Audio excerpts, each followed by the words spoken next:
Ya, Assalamualaikum warahmatullahi wabarakatuh. Jadi melanjutkan pembelajaran kita yang kemarin ya. Hari ini kita masuk di materi struktur atom dan sistem periodik unsur. Mungkin di mata kuliah kimia dasar itu saya sudah memberikan ya gambaran mengenai struktur atom, bagaimana teori-teori atom yang ada strukturnya, kemudian bagaimana struktur elektronik atom itu sendiri. Jadi hari ini kita akan mengulang ya sedikit mengenai struktur atom itu sendiri dan dengan tambahan mengenai sistem periodik unsur. Nah, untuk hari ini capaian pembelajarannya yang pertama, kalian dapat menjelaskan partikel dasar penyusun atom.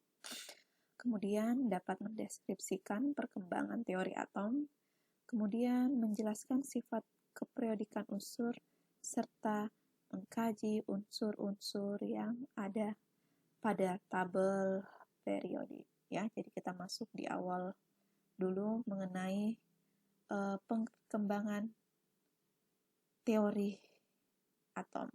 Ya, jadi gagasan pertama kali mengenai model atom itu sebenarnya dia lahir dari filsafat yang dikemukakan oleh Demokritus dan juga Aristoteles ya. Jadi berbeda filsafat artinya ada perbedaan di antara mereka tentang penyusunan dari suatu materi. Jadi kalau Demokritus menyatakan bahwa materi itu tersusun dari suatu partikel yang disebut atomos ya. Atomos ini partikel kecil. Kalau Aristoteles menyatakan bahwa suatu materi tersusun dari suatu materi kecil yang dapat dibagi terus menerus ya. Jadi karena kedua pernyataan atau pendapatnya ini hanya merupakan filsafat, maka pengetahuan tentang atom itu tidak berkembang ya, karena tidak bisa dibuktikan secara ilmiah pada saat itu. Nah, pengetahuan tentang atom ini mulai berkembang saat atau sejak dilakukannya penelitian oleh John Dalton ya. John Dalton dan beberapa peneliti-peneliti lainnya. Jadi atom merupakan partikel terkecil dari suatu unsur ya. Jadi atom dari unsur yang sama mempunyai dua sifat dan ukuran yang sama, dan atom dari unsur yang berbeda mempunyai sifat dan ukuran yang berbeda. Ini secara umum ya. Jadi atom itu bukan sesuatu yang tidak terbagi, tetapi dia dapat terbagi menjadi subatom lainnya. Nah, untuk lebih jelasnya kita bisa melihat teori-teori yang dikemukakan oleh pencetusnya. Ada Dalton, ada Thomson, Rutherford, Niels Bohr, dan teori atom modern. Ya. Jadi menurut Dalton sendiri, setiap unsur itu terdiri dari partikel yang sudah tidak terbagi lagi yang dinamai atom. Jadi atom-atom dari suatu unsur itu adalah identik ya, baik dari ukurannya, baik dari masanya maupun dari sifat kimianya. Jadi atom dari suatu unsur itu tidak dapat diubah menjadi unsur lain, tetapi hanya dapat diciptakan tidak dapat diciptakan atau dimusnahkan ya. Dia hanya dapat berubah menjadi bentuk yang lain. Jadi reaksi yang terjadi itu bukan reaksi penciptaan atau reaksi pemusnahan, tapi hanya merupakan reaksi penataan ulang-ulang atom-atomnya. Nah, ini dia senyawa yang terbentuk ketika atom-atom dari dua jenis unsur atau lebih ya bergabung. Di sini ada dua molekul oksigen ya, ada dua molekul hidrogen, ada dua molekul air, ya. Jadi satu atom hidrogen itu bertemu atau berikatan dengan dua atom hidrogen itu membentuk satu molekul air. Jadi kalau ada dua molekul oksigen plus dua molekul hidrogen, dia akan membentuk dua molekul air.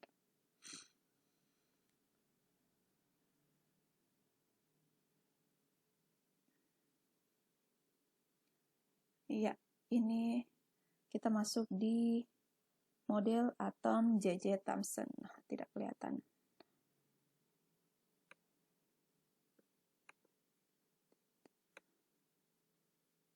Teori atom J.J. Thomson. Nah, ia mengatakan bahwa, atau ia menggambarkan bahwa atom sebagai partikel bermuatan positif, ya. Dia menggambarkan atom itu sebagai partikel yang bermuatan positif, di mana di dalamnya atau di sana sininya itu tertanam partikel yang bermuatan negatif, ya. Jadi seperti roti kismis bentuknya. Dan jadi jumlah partikel yang bermuatan negatif itu sedemikian rupa jumlahnya sehingga keseluruhan atom secara elektris itu dia menjadi netral, ya. Jadi di sini tidak jelas sebenarnya ini seperti bentuk roti kismis. Jadi ini adalah sisi-sisi positifnya.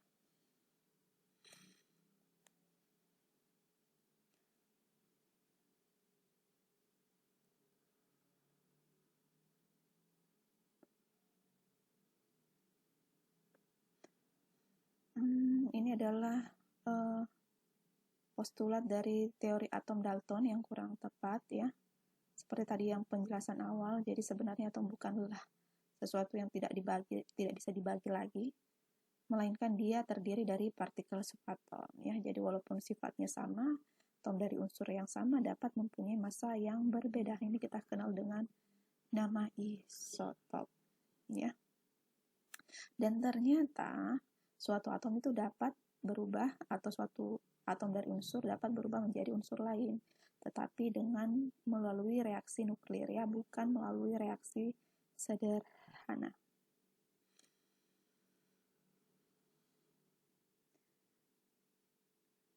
Oke, kemudian teori Rutherford. Kalau menurut Rutherford sendiri itu, sebagian besar massa dan seluruh muatan positif yang terdapat dalam atom, dia terpusat di wilayah yang sangat kecil yang disebut dengan inti atom. Jadi sebagian besar volume atom ini merupakan ruang kosong, ya. Di dalamnya ada inti atom yang sangat kecil sekali volumenya. Dan besarnya muatan positif ini berbeda antara atom yang satu dengan atom lainnya.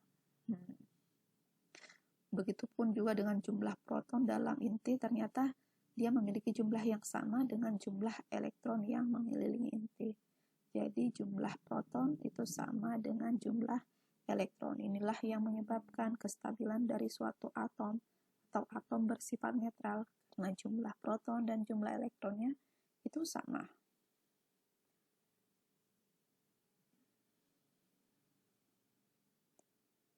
Kita masuk di teori atom Bohr, ya. Jadi kalau teori yang dikemukakan oleh Rutherford itu tidak bisa menjawab pertanyaan mengapa elektron tidak tersedot ke dalam inti, ya.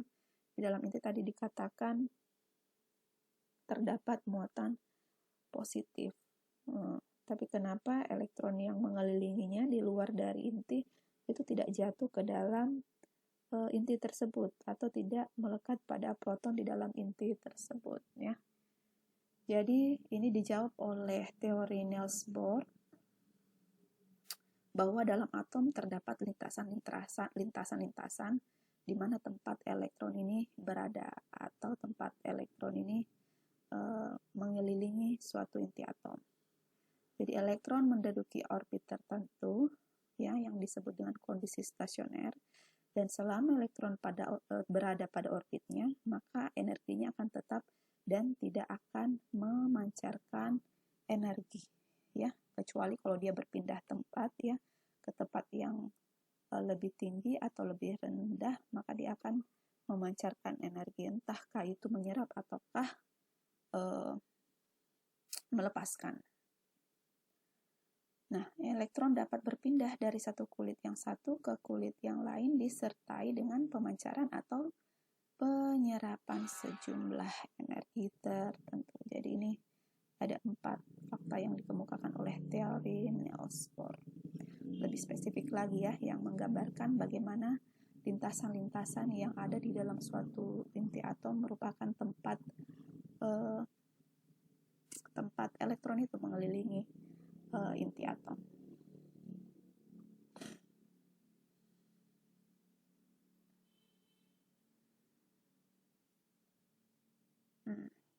Kalau teori mekanika kuantum sendiri, atau kita sebutnya teori mekanika gelombang, di sini dikatakan bahwa di dalam teori ini posisi elektron adalah tidak pasti, ya. Kita tidak tahu kepastian elektron atau tetapnya elektron posisinya itu di mana. Dan ada juga persamaan yang dikeluarkan oleh Niels Bohr, ya, mengenai tingkat-tingkat energi atau kulit atom, ya. Tetapi ternyata berbeda dalam bentuk lintasan atau orbit tersebut, ya. Dan inilah yang menjadi cikal bakal keluarnya sistem periodik atau sistem tabel periodik modern.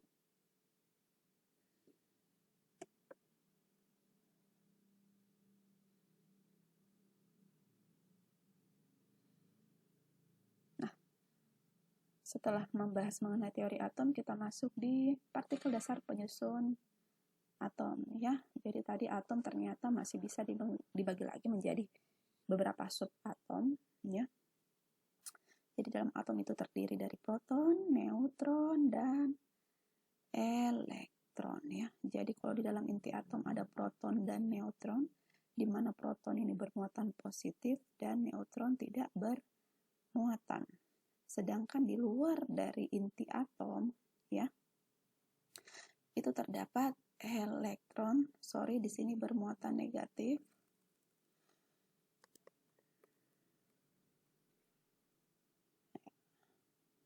Jadi dalam atom yang netral itu jumlah proton dan jumlah elektronnya itu pasti sama, ya, untuk atom yang netral atau tidak bermuatan. Jadi karena inti atom ini sangat padat, dia memiliki, atau inti atom ini memiliki hampir 99,97%, ya, hampir 100% dari massa atom. Tetapi ternyata intinya ini hanya menempati 1/10 triliun dari volume atom tersebut. Jadi dia menempati massa hampir 100%, ya, kurang 0,03% dari massa suatu atom. Tetapi hanya kalau kita lihat dari ukuran volumenya itu dia hanya menempati 1/10 triliun dari volume atom tersebut, ya. Jadi sangat bertolak belakang dengan besarnya volume dan besarnya massa yang dimiliki oleh inti atom. Nah, ini adalah lambang atom, ya. Atom hidrogen 1 ini jumlah proton. Nah, yang di sini adalah jumlah elektron. Ini 1, di sini kita bisa jumlah proton dan ditambah jumlah neutron, ya, karena di sini 1 proton 0 neutron, jadi di sini adalah jumlahnya 1. Nah, kalau ini jumlah proton dan neutron kita lambangkan dengan A, ya, jadi A sama dengan 1, jadi A itu jumlah proton dan neutron, sedangkan Z itu jumlah elektron, ya. Jadi hidrogen itu dia hanya memiliki 1 proton dan elektron. Dia tidak memiliki neutron ya untuk atom hidrogen.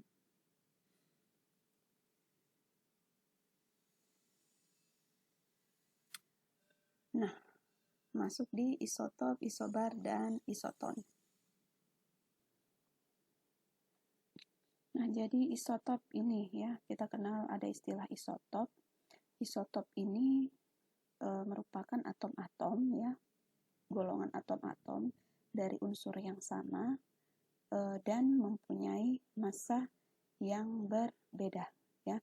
Contohnya misalnya ini ada atom karbon ya, mempunyai nomor massa yang berbeda. Ada karbon 12, ada karbon 13, ada karbon 14 ya. Sama unsurnya, namun nomor massanya yang berbeda atau massanya yang berbeda. Kemudian ada juga istilah isobar. Jadi isobar ini kumpulan atom-atom dari unsur yang berbeda ya. Dia mempunyai unsur yang berbeda, tetapi dia mempunyai massa yang sama. Jadi ini kita bisa lihat untuk atom C14 ya, dia memiliki nomor massa atau massa yang sama dengan atom nitrogen, yaitu 14 juga. Dan contoh lain misalnya natrium 24 itu sama massanya dengan magnesium 24 ya, walaupun jumlah elektronnya itu berbeda.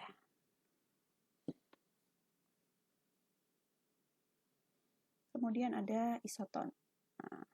Isoton itu merupakan kelompok atom-atom dari unsur yang berbeda, tetapi mempunyai jumlah neutron yang sama ya, isoton. Iso itu artinya sama atau neutron. Jadi contohnya begini, C13 dan N14. Nah, kira-kira samakah jumlah neutronnya? Jadi ingat, dalam suatu atom netral itu jumlah elektron dan proton itu sama ya. Jadi ini jumlah elektronnya 6, 13 kurang 6 itu 7 ya. Jadi sini. Jadi ada 7 neutron di dalam atom C13, sedangkan di atom nitrogen itu 14 kurang 7 sama dengan 7. Jadi sama. Jumlah neutronnya ada 7. Begitupun juga dengan atom P dan S ya. Jika dikurangi jumlah elektronnya maka akan didapatkan jumlah atau berat neutron yang sama. Jadi saya kira cukup ya untuk materi mengenai struktur atom, dan untuk materi selanjutnya mengenai sistem periodik itu bisa dilihat di video kedua. Terima kasih.